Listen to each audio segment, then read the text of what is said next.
This Family Life News podcast is made possible by the support of listeners like you. Next on the 5 o'clock report. No parent should ever have to outlive their child. Teams from each state are going to be represented ministering to Jesus. The first thing he said was, police, get out, go, leave right now. We wouldn't personally recommend trying this out at home. Now, let's go to the newsroom. Good afternoon and welcome to the broadcast. I'm Family Life News anchor Sarah Harnish. We begin in Texas with a flood fix. Improved and safer camp safety is now law in the great state of Texas, a law that will save lives. There was an emotional news conference today as Governor Greg Abbott announced changes to protect campers from flash floods. No parent should ever have to outlive their child or endure this kind of loss. 2 months after the deadly flooding, the new laws require local governments in flood-prone zones to have outdoor warning systems and emergency alert procedures. An emotional Lieutenant Governor Dan Patrick spoke of the family's pain that lost their kids. Their time of need and pain, they were gracious. 135 people died in central Texas from those July 4th floods, and 2 remain missing. 27 children were killed at Camp Mystic alone. Dan Patrick wants portraits of the camp counselors that died to hang in the Texas House and Senate. The Department of Homeland Security has asked the Pentagon to accommodate 250 federal agents and their vehicles at a military base in Illinois after President Trump ordered a crime cleanup in Chicago. Senator Dick Durbin is not happy about federal troops in the city. It is a waste of federal tax dollars. It is not going to reduce crime. It's political theater. National Guard troops will likely receive a much warmer welcome from officials in New Orleans, another high crime city on the president's list. New Orleans Police Chief Ann Kirkpatrick. This superintendent's going to work with anyone and everyone. She says if the White House sends the National Guard, she'll find a way to work with federal troops. I'm going to collaborate no matter what. But not everyone is happy there. We will fight the powers that be. Protesters say it threatens the city's sovereignty. ICE agents conducted a criminal investigation inside a Cayuga County, New York nutrition bar factory yesterday. It happened in the town of Cato around 9 in the morning. Lenny Schmidt is co-owner of the family-owned factory. It was scary, I guess, to say the least. Never thought I'd ever see anything like that happen here. Jessica Maxwell with the pro-immigrant group Workers Center of Central New York. They have not given us any information on who they have taken, where they have been taken, and the community is very concerned. We are very concerned about how they gained entry to the facility. Why are they targeting workers here who have done nothing but work hard and take care of their families? The Cayuga County Sheriff's Department assisted Homeland Security in the roundup. Dozens of workers were taken into custody. New York Governor Kathy Hochul condemned the raid. In Georgia, 475 people were detained after a raid at a Hyundai plant. Most were Korean nationals. Steve Schrank with Homeland Security. We are sending a clear and unequivocal message that those who exploit our workforce, undermine our economy, and violate federal laws will be held accountable. This comes after a multi-month investigation. Some of the workers crossed the border illegally. Some came through visa waivers and were prohibited from working, and some were on expired visas. They're being held at a detention facility in Georgia. August job numbers are out. The White House economic advisor Kevin Hassett called the numbers disappointing, but pointed to positive signs too. All the indicators that we're seeing are that inflation is low and economic growth is solid.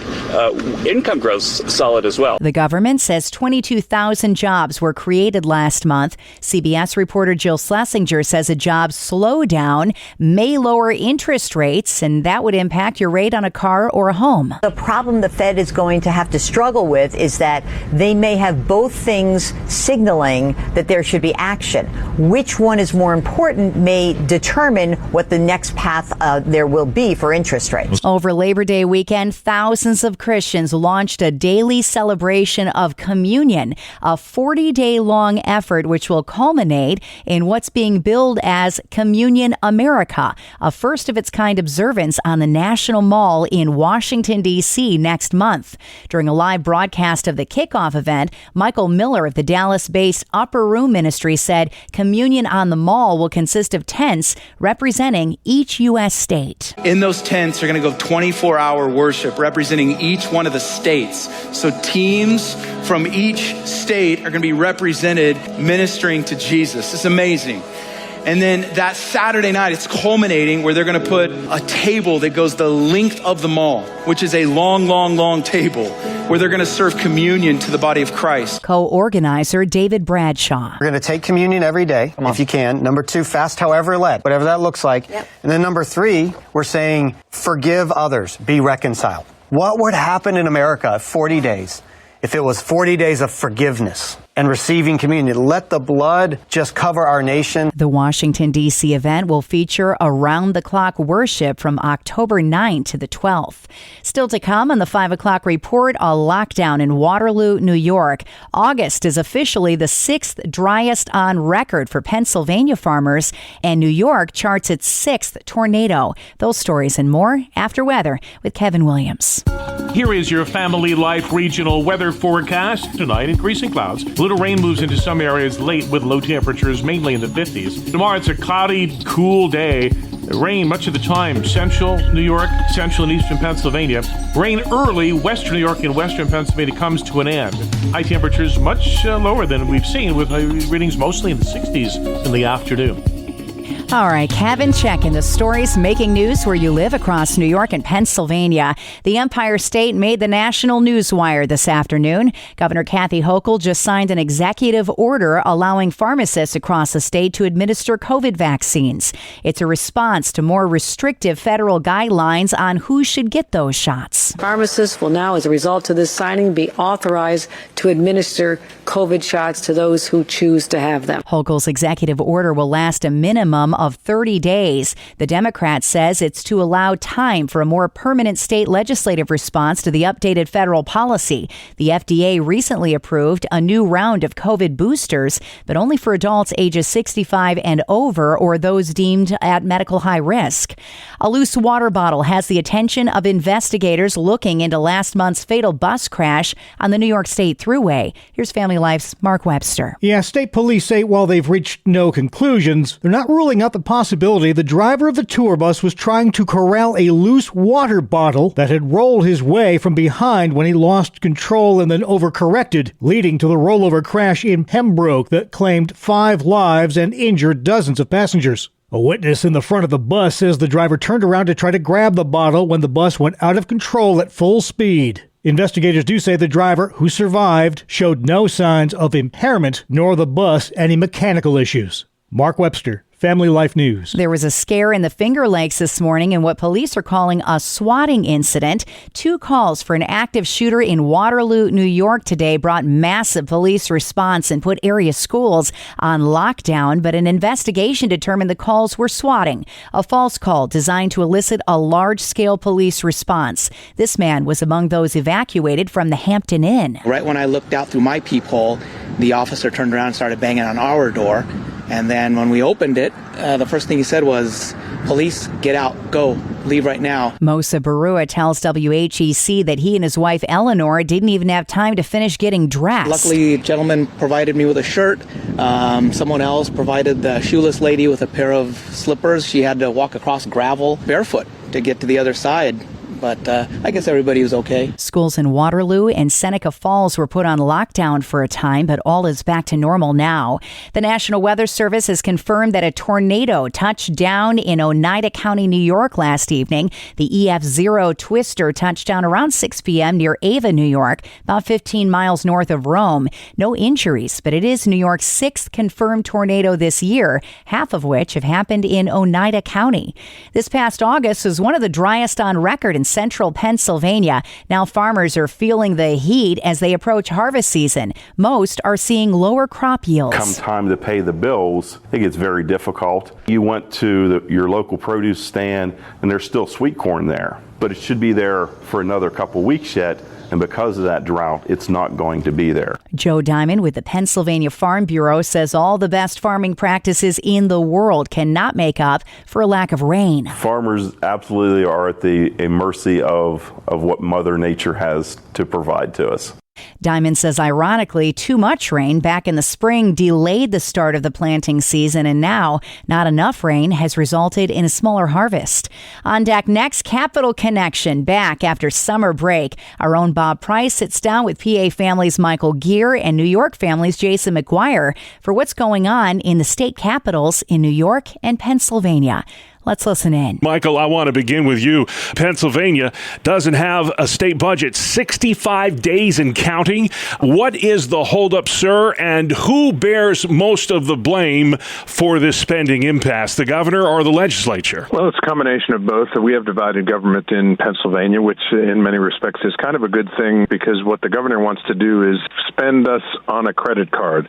Senate Republicans are saying that we can't afford it as a state, so that's why the standoff continues. All right, we'll see where it goes. Who's going to blink first? Jason, it's called gerrymandering, and there seems to be a lot of that going on these days. Texas, California, Illinois is threatening, and New York State is threatening some redistricting retaliation. I got to ask you, is this constitutional, what the Democrats who rule the roost in Albany are doing, and could it backfire on Democrats if they go down this road? Well, potentially, I think it could backfire. We have been down this road before. In fact, the maps that were produced by the Democratic parties were found to be very gerrymandered, and so really this went back and forth in the courts and ultimately ended where it did in its current state. But really, New York can't do anything as far as redistricting until 2028. If they're going to propose a constitutional amendment, that's got to pass through two successive legislatures, and so the voters won't see that measure until 2028.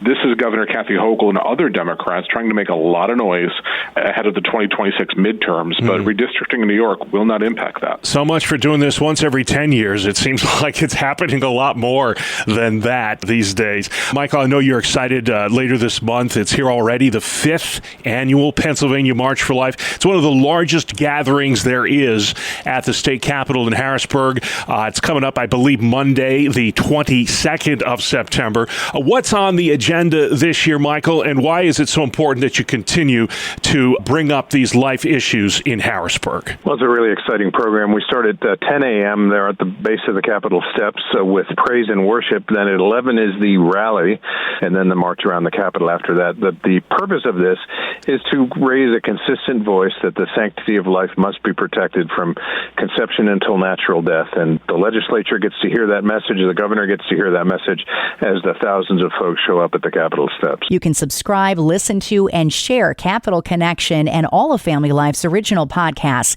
at Apple Podcasts, Spotify, YouTube, or at familylife.org. Being a wise money manager means tracking your income and spending, but it's also important to track your giving. Hi, I'm Rob West with a Faith and Finance Minute. Keeping a record of your generosity isn't about feeling good or checking a box. It's about remembering how faithful God has been and recognizing the privilege of being part of His work. Tracking your giving also helps keep it in front and center, so it becomes a priority, not an afterthought. And it gives you a chance to reflect on how your heart is growing in gratitude and trust.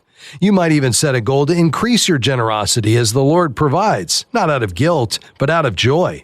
Because giving isn't about what we lose. It's about honoring God with what He's entrusted to us and joining Him in blessing others. Manage your finances wisely with the easy-to-use FaithFi app. Download FaithFi, Faith and Finance from your app store, or learn more at faithfi.com. Coming up on the 5 o'clock report, ever stepped on a Lego? Well, likely not like this lady did. It is a Lego nightmare in the news after one last look at weather. I'm Kevin Williams, and here is your Family Life regional weather forecast. A cold front's going to deliver some rain and cool air to start the weekend, with the steadiest rains occurring in central New York and central and eastern Pennsylvania. The day on Sunday looks brighter for many, though lake-effect rain showers will come down for some. Here are the details. In the forecast for tonight, increasing clouds. A little rain moves into some areas late with low temperatures mainly in the 50s. For tomorrow, it's a cloudy, cool day. Rain much of the time, central New York, central and eastern Pennsylvania. Rain early, western New York and western Pennsylvania comes to an end. High temperatures much lower than we've seen, with readings mostly in the 60s in the afternoon. Now, Sunday is a brighter day, sunny clouds, a few lake-effect rain showers, breezy and cool, with high temperatures in the 60s. All right, Kevin, finally at 5, it is a special pain that many parents can relate to, stepping barefoot on a wayward Lego brick. New Zealand mom Gabrielle Wall knows that pain in a way no one else does, though. For charity, she just ran barefoot 100 meters over more than 600 pounds of Legos, telling TVNZ. It's all about raising awareness for what Lego can do. We wouldn't personally recommend trying this out at home. To train, she walked around barefoot for over 2 months to build up calluses, even barefooting a wedding. Her son and daughter helped her prep as well. I'm the coach. I coach her. I'm manager, so I basically just yell at her. Nervous but confident, Gabrielle approached the starting line. It looks a lot longer than it did in the training, I have to say. On your marks, get set. She made it to the finish line in what was likely a world record time. You did it, Mom. I did it. Good stuff, Coach. Good stuff, Manager. So what does running barefoot over 600 pounds of Legos feel like? Like the worst massage you've ever had. Pro tip, Gabrielle says the worst Legos to step on are the palm trees and the window frames. And that's the world that we live in for Friday, the 5th of September. I'm Sarah Harnish, and this is the 5 o'clock report on Family Life. Thank you for listening to this Family Life News podcast. If you've been encouraged by what you've heard, please share it with others and click the subscribe button to automatically receive future episodes. Family Life is a listener-supported ministry. Podcasts like this are made possible by your financial partnership. Find out more at familylife.org.